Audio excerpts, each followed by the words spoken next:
नमस्कार और the deep dive में एक बार फिर स्वागत है। आज हम झांक रहे हैं पदार्थ की बिल्कुल अंदरूनी दुनिया में। वो छोटे छोटे कण जिनसे सब कुछ बनता है, जिन्हें हम उपपरमाणविक कण कहते हैं। हमारे पास रसायन विज्ञान के कुछ बुनियादी सिद्धांतों पर आधारित नोट्स और सामग्री है, और आज का हमारा मकसद है इन स्रोतों के जरिए 3 खास किरदारों को समझना: इलेक्ट्रॉन, प्रोटॉन और न्यूट्रॉन।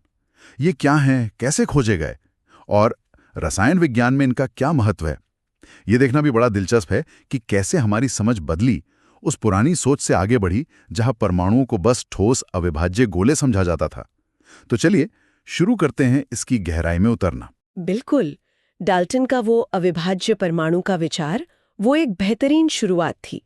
पर हाँ, विज्ञान रुका नहीं और जल्दी ही साफ हो गया कि परमाणु के अंदर भी दुनिया बसी है, छोटे कणों की।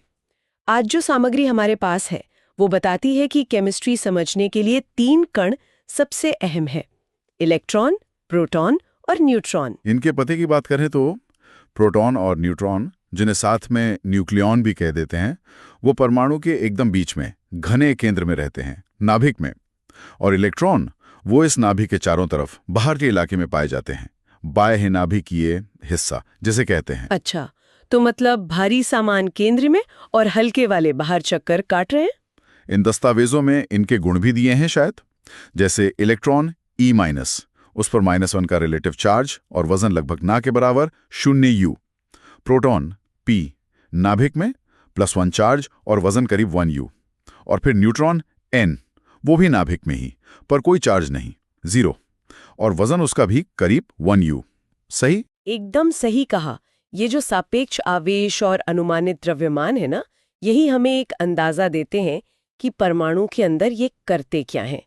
प्रोटॉन और न्यूट्रॉन मिलकर परमाणु का लगभग सारा वजन बनाते हैं, जबकि इलेक्ट्रॉन जो बाहर हैं वो ज्यादातर परमाणु का साइज तय करते हैं, और ये भी कि वो दूसरे परमाणुओं से कैसे मिलेगा जुलेगा, मतलब रासायनिक क्रियाओं के लिए बहुत जरूरी है। और फिर इलेक्ट्रॉन से शुरू करते हैं। वजन लगभग कुछ नहीं पर नेगेटिव चार्ज है। यहीं से कहानी दिलचस्प होती है ना? हाँ बिल्कुल।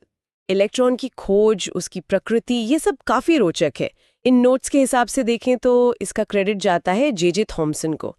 1897 में वो कैथोड रेज यानी कैथोड किरणों पर स्टडी कर रहे थे, और उन्होंने पाया कि ये किरणें असल में बहुत ही छोटे नेगेटिव चार्ज वाले कणों की धारा है।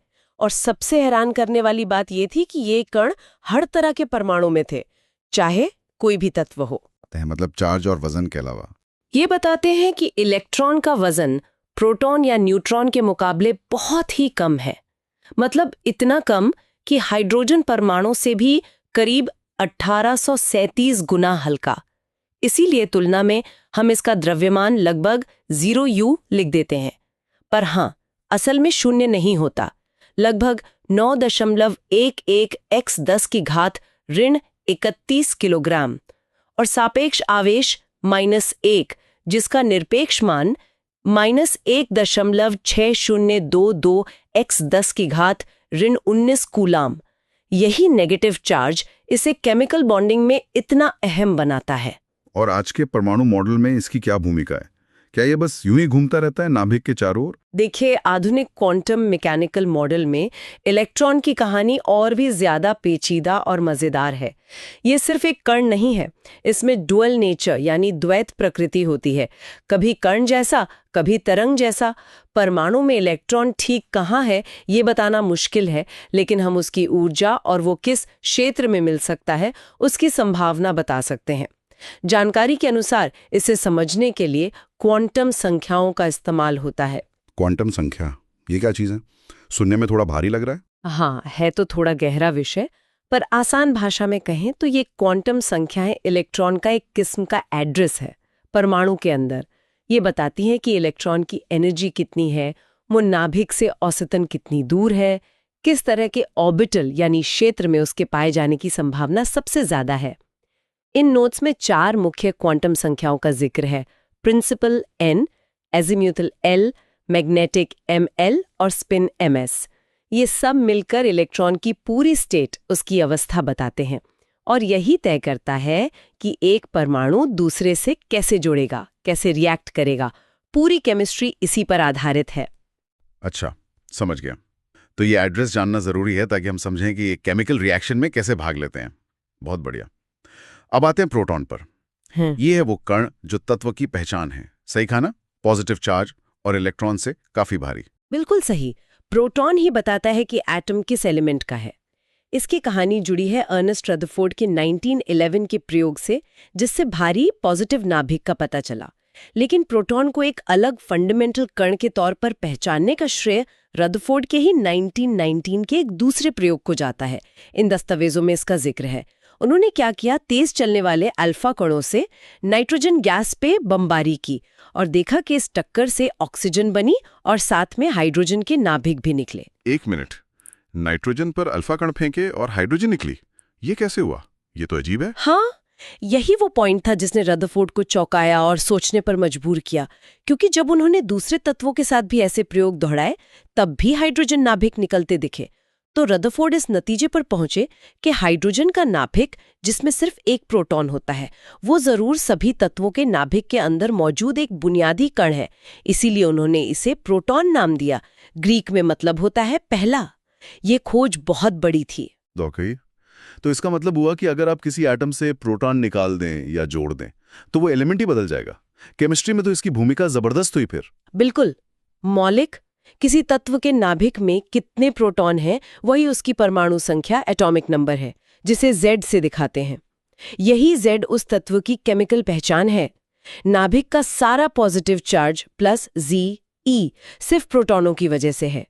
इसके गुण देखें तो जैसा पहले कहा, अनुमानित द्रव्यमान 1U, असली वजन करीब 1.6726 × 10⁻27 kg और सापेक्ष आवेश +1, निरपेक्ष मान 1.6022 × 10⁻19 C, मतलब इलेक्ट्रॉन के चार्ज के ठीक बराबर, पर निशान उल्टा, पॉजिटिव। ठीक है, तो इलेक्ट्रॉन नेगेटिव, प्रोटॉन पॉजिटिव, शायद ये मिलकर ही परमाणु को न्यूट्रल रखते हैं। अब तीसरा साथी न्यूट्रॉन, नाभिक में ही भारी पर न्यूट्रल, कोई चार्ज नहीं। इसकी क्या कहानी है? न्यूट्रॉन की कहानी थोड़ी अलग है। ये भविष्यवाणी से शुरू हुई।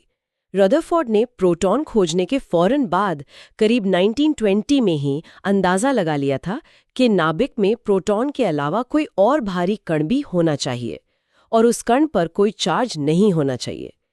यहाँ एक सवाल उठता है, उस समय तक ही पता था कि हाइड्रोजन को छोड़कर बाकी सभी तत्वों का परमाणु द्रव्यमान उनके प्रोटॉनों की संख्या से ज्यादा होता है। जैसे हीलियम एटॉमिक नंबर 2 है, पर वजन हाइड्रोजन से लगभग 4 गुना।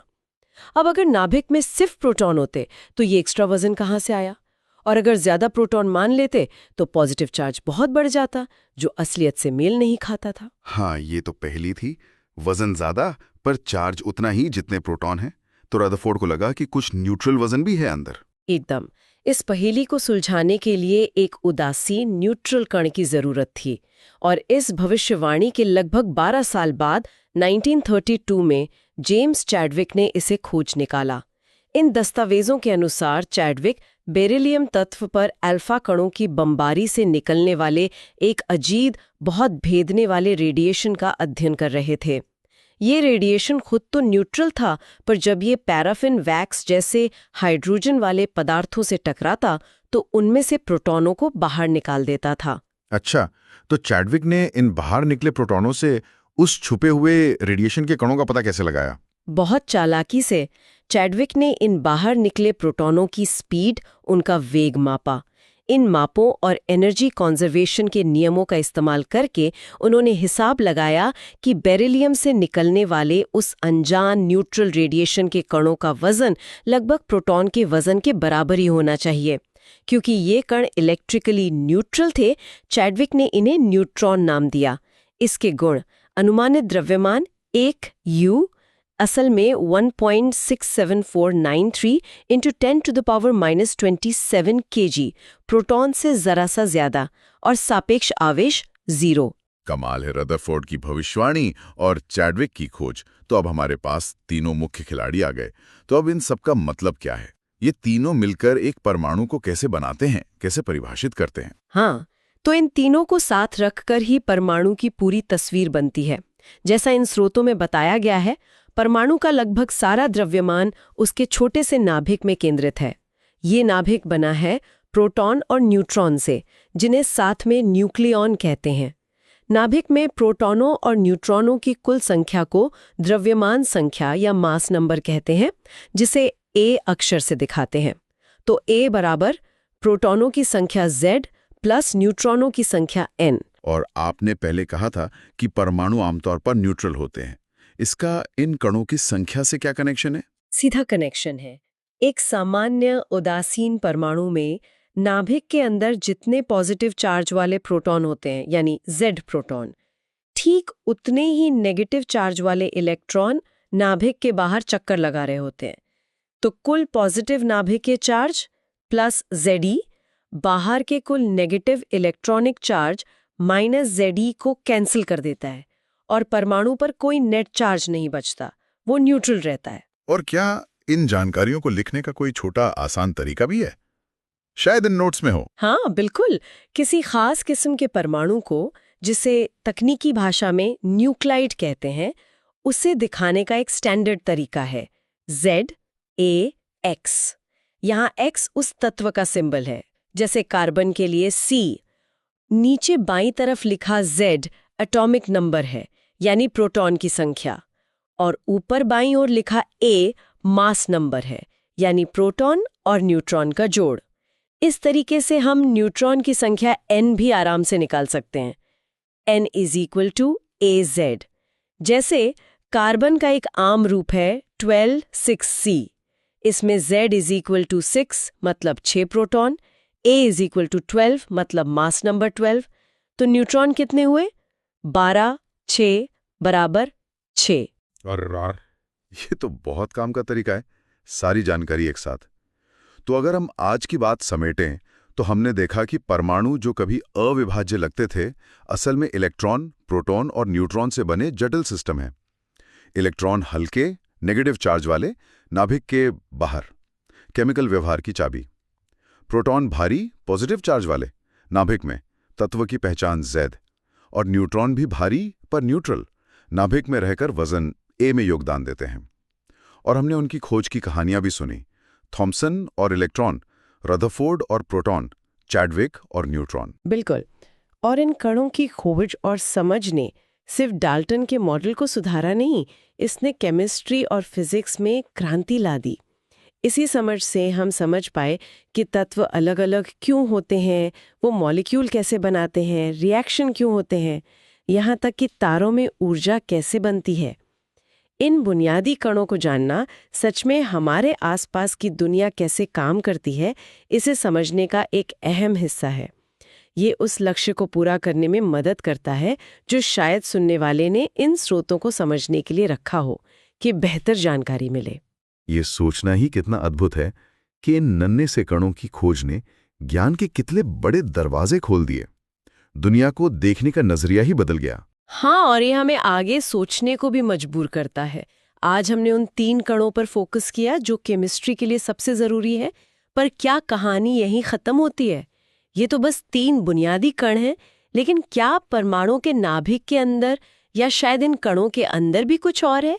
क्या ये कण जिन्हें हम आज फंडामेंटल मान रहे हैं, ये खुद भी और छोटी चीजों से बने हो सकते हैं? ये एक ऐसा सवाल है जो हमें पदार्थ की संरचना की और भी गहरी परतों की खोज की तरफ ले जाता है। विज्ञान की यात्रा कभी रुकती नहीं।